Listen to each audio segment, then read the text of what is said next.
Transformando Vidas, de igual forma con el mismo tema enseñar derecho con enfoque de género y los derechos humanos en el marco del COVID-19 en México. Si ya está por ahí la doctora María Rosa Ávila, le cedo el uso de la voz. Muchas gracias. Muchas gracias por la invitación a este primer... ¿Se me escucha? Sí, adelante, la escuchamos.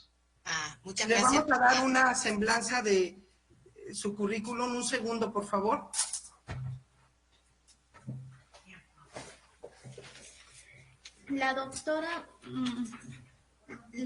Buenos días. La doctora María Rosa Ávila, abogada feminista, profesora en Derecho, activista en Derechos Humanos, especialista en la enseñanza, en el entorno virtuales del aprendizaje, comunicadora social, operadora y psicóloga y coach odontológica. Le cedo el uso de la voz. Bueno, muchas gracias. Es un gran honor participar en este primer foro jurídico internacional. Lamento los hechos sucedidos.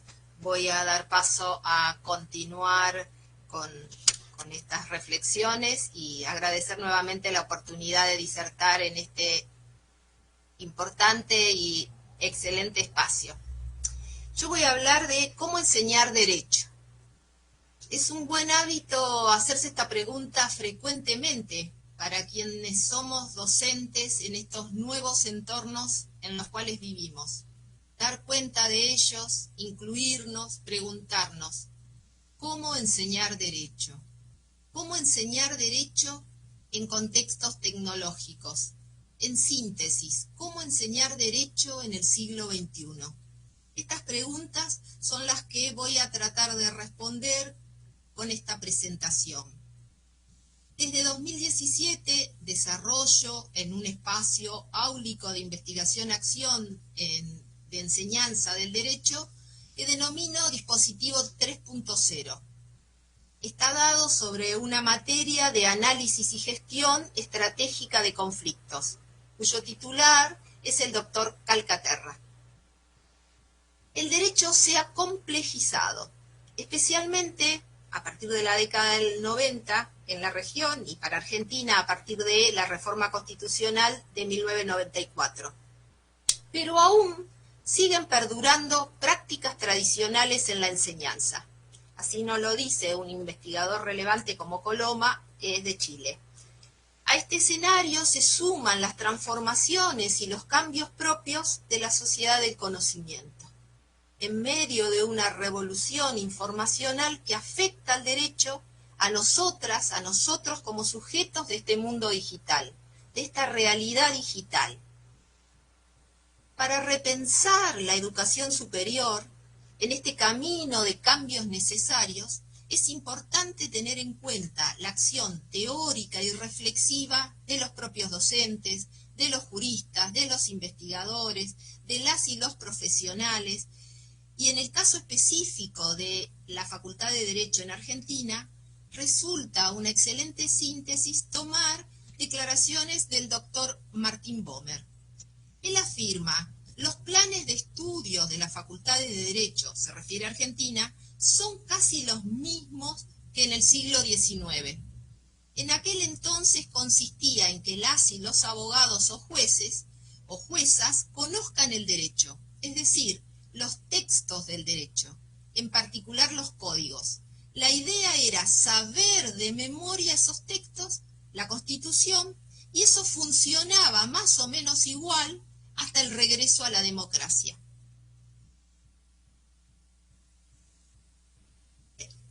Además, cuando hablamos de la democracia, en la transición democrática pasaron cosas muy importantes. Pasamos de un derecho, nos dice Bomer, que no le hacía resistencia a la dictadura, a otro protector de derechos, de los derechos humanos, del género, la discapacidad, los consumidores, las y los consumidores. Se cambió la Constitución y se suman derechos y procesos para protegerlos, amparos colectivos, audiencias públicas.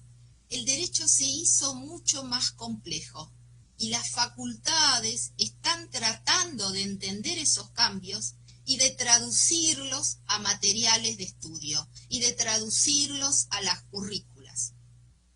Si los planes de estudio no sufrieron grandes cambios hasta después de 1983, lo que sucede a partir de recuperar la institucionalidad democrática en nuestro país, en las aulas universitarias, todavía continúa vinculado a lo que llama Coloma las prácticas tradicionales de enseñanza.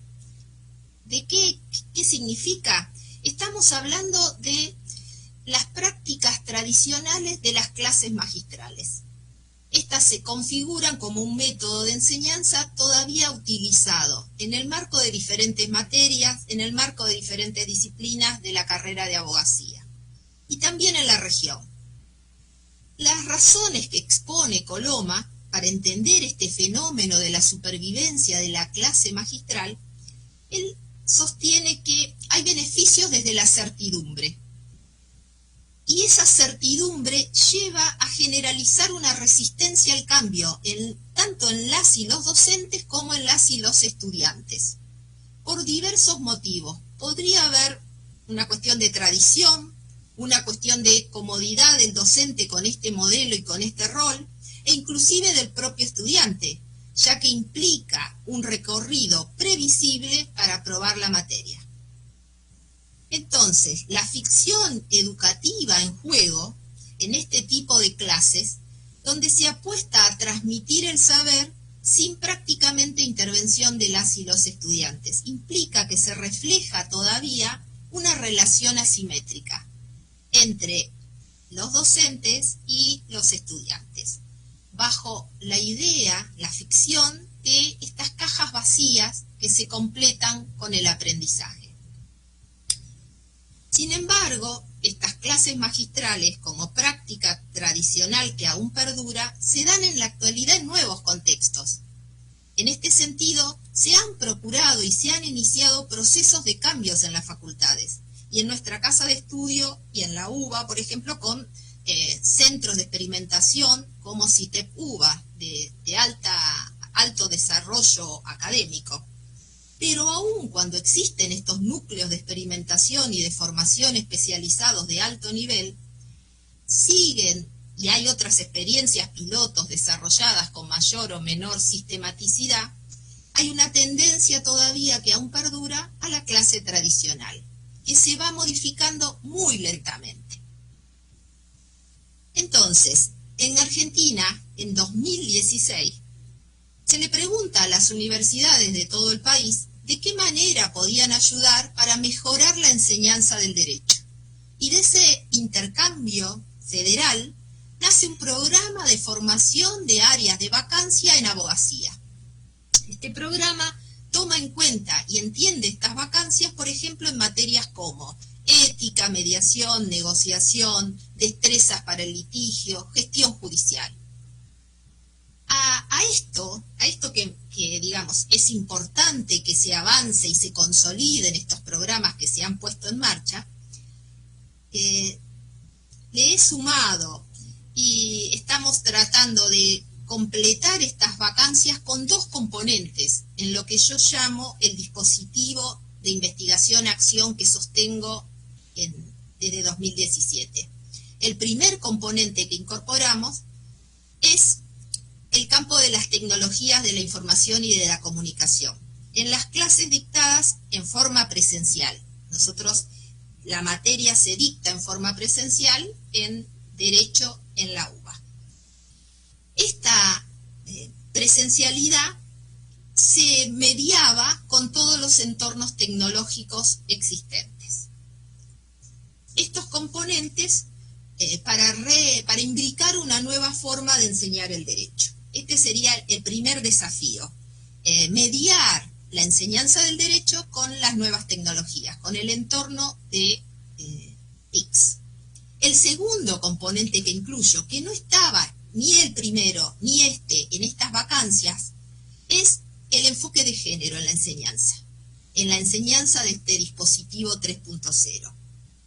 En aras de avanzar con los objetivos de la Convención Internacional sobre la Eliminación de todas las formas de discriminación contra las mujeres, CEDAW, en abonar un camino hacia la igualdad, nuestra Constitución, con la reforma de 1994, le da rango constitucional a la CEDAW. Como ya han descrito en mi presentación, soy feminista, soy defensora de derechos, soy activista.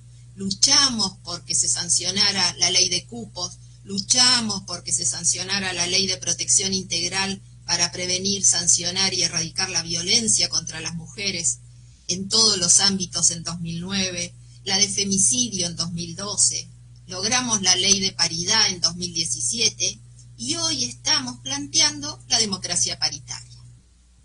Estamos enarbolando la democracia paritaria. En Argentina sucedieron hechos, y ya estoy en 2015, movimientos que, como el movimiento Ni Una Menos, a partir de femicidios. Kiara Pérez, que es quien fue la niña que muere, que sufre el femicidio, tenía 14 años recién cumplidos y un embarazo de 2 meses. Su novio la mata a golpes, un chico joven también, y la entierra en el patio de su casa. Este femicidio fue un antes y un después en Argentina. El femicidio se volvió un grito de repudio masivo a la violencia de género. Este femicidio impulsa el surgimiento de este movimiento hubo más de 150.000 personas en las calles, en el Congreso. Se replicó en 80 ciudades en Argentina.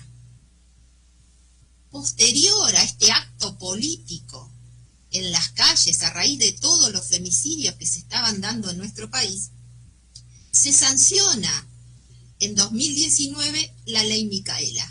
Nuevamente hay otra joven que es víctima de un femicidio, Micaela García. Esta nueva ley de 2019 establece una capacitación obligatoria en género y violencia de género para todas las personas que se desempeñen en la función pública, en los poderes ejecutivo, legislativo y judicial de la nación.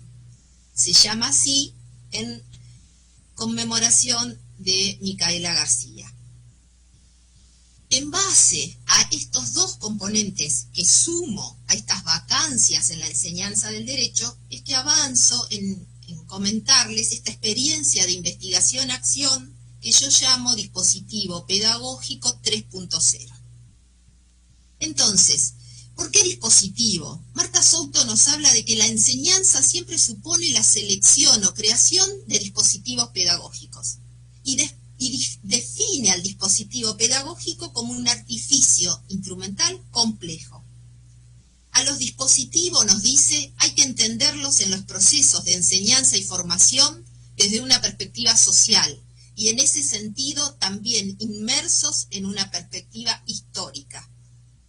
En los dispositivos de enseñanza, estos están atravesados por una intencionalidad centrada en la función de saber, en transmitir, dar un empuje a la invención pedagógica, a la creación, a la generación de nuevas ideas. Este dispositivo, tomando la Philippe Meyrick, hay 3 condiciones fundamentales para que este dispositivo cumpla su función. En primer lugar, debe permitir la conformación de un espacio sin amenazas y rico en posibilidades, en estímulos, en recursos diversos. El docente debe seleccionar y crear dispositivos pedagógicos que sean capaces de dar a los estudiantes la seguridad básica en su experiencia de aprendizaje, en poder expresar sus opiniones.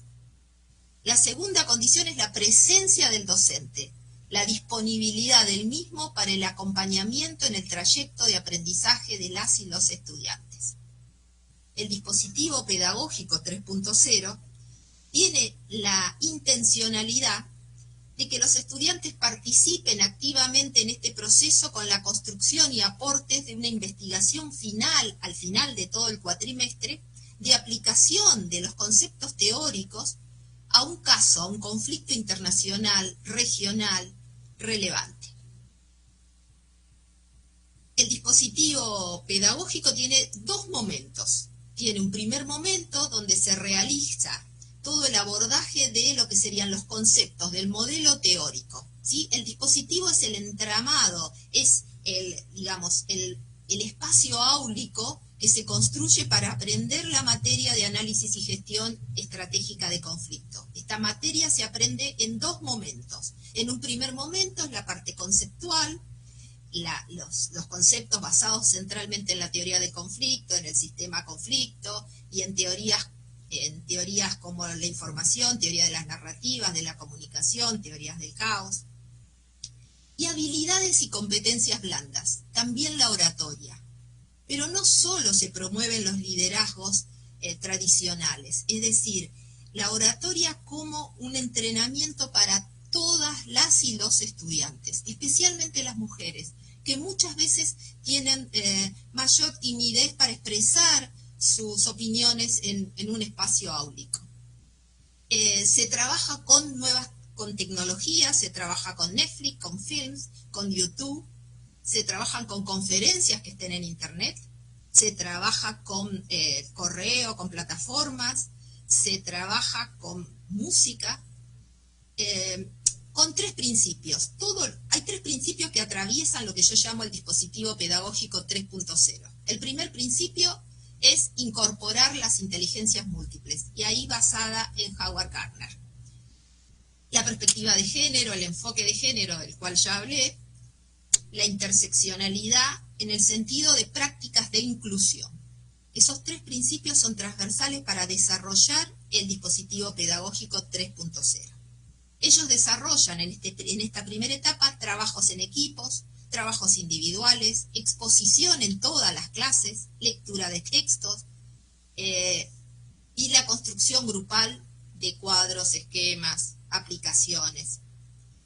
Una vez que finalizan esta primera etapa con una evaluación, pasan a la segunda etapa, donde allí es de análisis y de construcción de los conflictos nacionales e internacionales, de aplicación de los conceptos aprendidos y de un trabajo de salir al campo, si es posible, realizar entrevistas con creatividad, aplicando el enfoque de género, de interculturalidad, de interseccionalidad, tomando en cuenta la intensidad del conflicto y utilizando para su presentación final una plataforma que es Sway.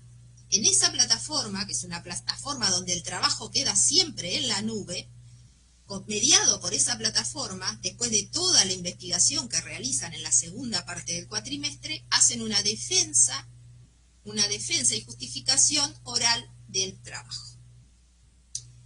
En estas sociedades del conocimiento que atravesamos, en esta revolución informacional, en este mundo digital en el cual vivimos, la enseñanza tiene que estar vinculada, no puede estar escindida, tiene que estar imbricada en este nuevo contexto tecnológico de comunicación, siguiendo a María Teresa Lugo, siguiendo a Mariana Maggio, siguiendo a Karina León, siguiendo a Vera Rex.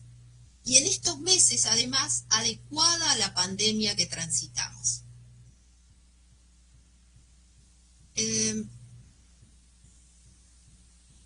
Quiero resaltar el aporte, como les dije, del principio de las inteligencias múltiples del Dr. Howard Gardner.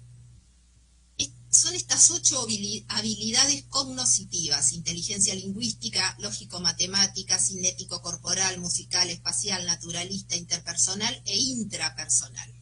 Este aporte teórico es importante de la diversidad de recursos y estrategias como herramientas fundamentales para dar clases, para integrar e incluir la diversidad de las inteligencias en juego en las y los estudiantes y generar estrategias dentro de este dispositivo pedagógico que los incluya.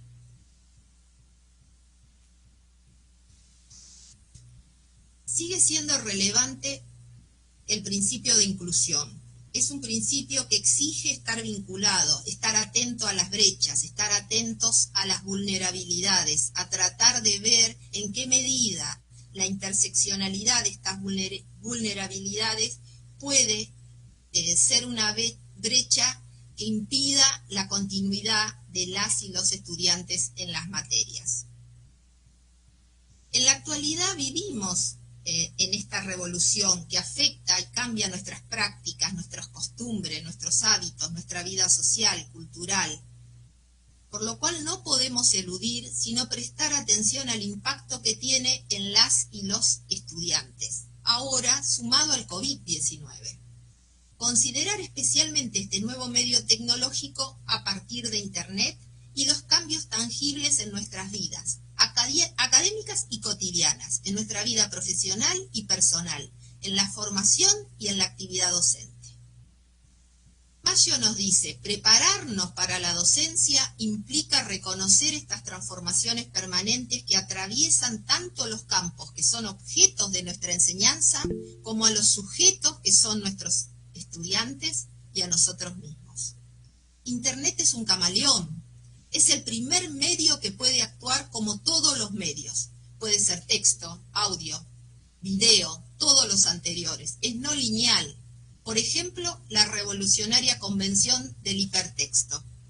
Es fundamentalmente participativa y no solo interactiva, pues si bien responde a nuestras órdenes, puede pasar a fomentar sociabilidad, puede constantemente urgirnos a comentar, a contribuir, a sumarnos, y es inmersiva, lo que significa que podemos usarla para ir tan profundo como deseemos sobre aquello que nos importa. Y estoy hablando del trabajo académico.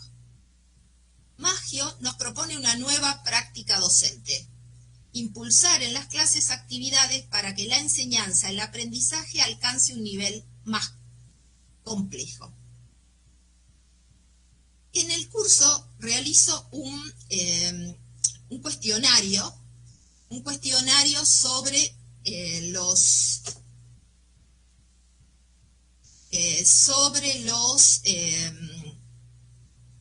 las prácticas y los usos de los estudiantes. Bueno, me dicen que se me terminó mi tiempo, así que bueno, digo 2 o 3 cuestiones con respecto al COVID-19. Frente al COVID-19, lo que ha sucedido en Argentina, tomo un minuto, ha habido casos de desventaja estructural para el acceso a Internet de las y los estudiantes. Esto afectó especialmente a sectores de estudiantes más vulnerables, con discapacidad, de comunidades originarias, los que no cuentan con recursos digitales en sus hogares. Ha habido brechas de acceso por no tener, un dispositivo o computadora, brechas de uso, brecha de uso de competencias específicas. Sobre el enfoque de género, las mujeres, las jóvenes, las niñas han tenido obstáculos porque siguen a cargo de la mayor cantidad de actividades por responsabilidades domésticas y tareas de cuidado. Y eso afecta su desempeño, su dedicación a las materias, su concentración en el estudio. Y además pueden estar en situación de violencia, por lo cual en Argentina se incrementaron los femicidios y hay un 40% más de llamadas de mujeres solicitando ayuda. Como última reflexión, ¿qué hice? He hecho una cursada más lenta, con el enfoque de género, con la interculturalidad, para tratar de generar empatía y profundizar los aprendizajes. Muchas gracias. Me disculpo por los minutos que me excedí.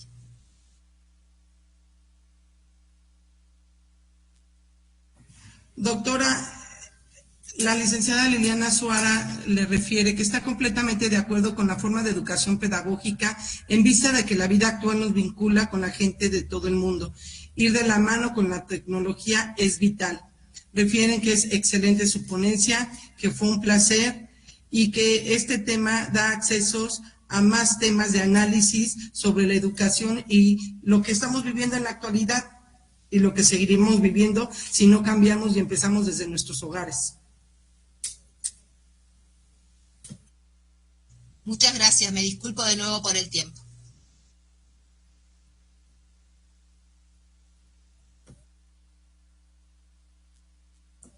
En nombre de la Consolidación Internacional de Abogados, CIAM, México, Universidad de Estudio de Posgrado de Derecho, Frente Profesionistas Internacional, Mujeres Transformando Vidas, Hermandad de Tigres, Radio Yus, le damos a usted, le otorgamos el presente reconocimiento a usted, doctora María Rosa Ávila, por su participación como expositor en esta conferencia de Foro Internacional Jurídico de Violencia, Educación y Justicia, agradeciéndole su presencia y las aportaciones al mismo. Muchas gracias, doctora.